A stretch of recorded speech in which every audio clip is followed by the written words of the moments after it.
This is the Budongo Forest Reserve in West Uganda, a semi-deciduous tropical rainforest, an ideal habitat for wild chimpanzees.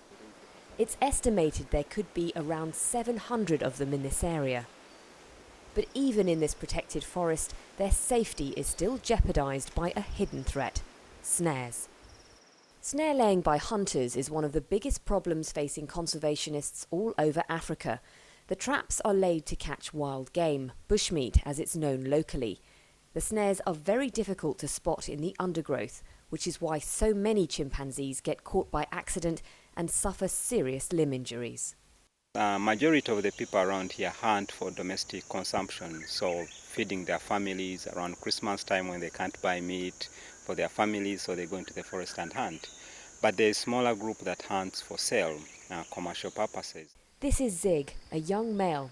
As you can see, his right hand has been crippled as a result of a snare injury. This footage was taken by a research student in Budongo, and there are many more just like him throughout this forest. But conservationists here think they found a solution. A year ago, Dr. Babwatera and his team launched a goat scheme with 2 neighbouring villages. They wanted to encourage hunters like David to give up their snares in return for goats. The animals would provide meat for their families, as well as generate an income if they allowed them to breed to sell in the market. David's been hunting for more than 50 years. He now has TB, and the scheme has helped to improve his way of life. It was quite easy to stop. Now I am weak and I am not able to go hunting.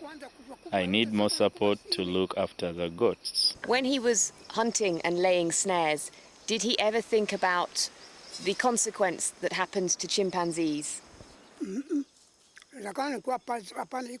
No, I had no idea, but now we have all been sensitized about the issues of chimpanzees and how we are all wiser to stop hunting.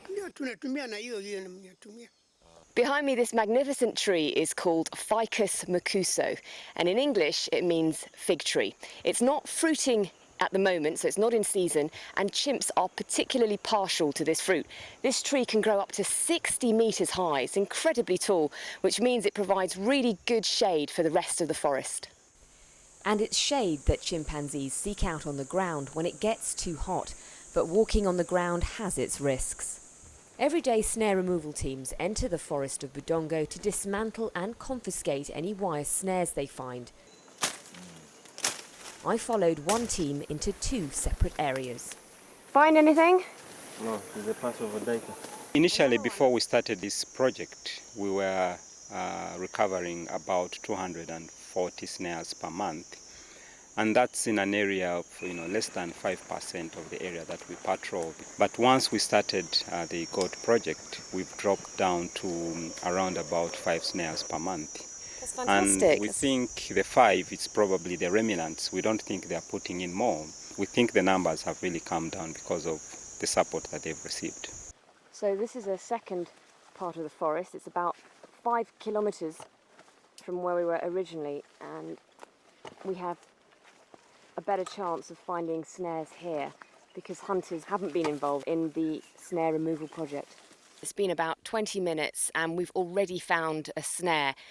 It's very difficult to see actually. It's camouflaged against the undergrowth, and what happens is that if a chimpanzee's hand gets caught in this particular wire, it'll tighten, and the more the chimp pulls, the likely it is to damage itself. It could cause an infection or maim. So these wires are very dangerous. The collected snares are recycled and given to villagers to use to make crafts to sell in the market. Although the goat scheme here is starting to have an effect, attitudes about bushmeat throughout Africa differ vastly across borders. Most people don't really appreciate what wildlife is for because they don't see tangible benefits from wildlife. They won't see wildlife in relation to food or some other things that they can use it for as sources of medicine, or sources of building material, things like that, or even sources of money. Hunting for bushmeat is illegal, but prosecutions are hard to enforce. Primates make up 1% of the bushmeat trade. Monkeys and apes are eaten in parts of West and Central Africa, even though many species are supposed to be protected by international law. That 1% is enough to have a devastating effect on wild populations because of their slow reproductive rate. Most magistrates, prosecutors and investigators are not well informed about conservation issues. Reason being that in universities, conservation issues are not taken very seriously, especially in faculties of laws.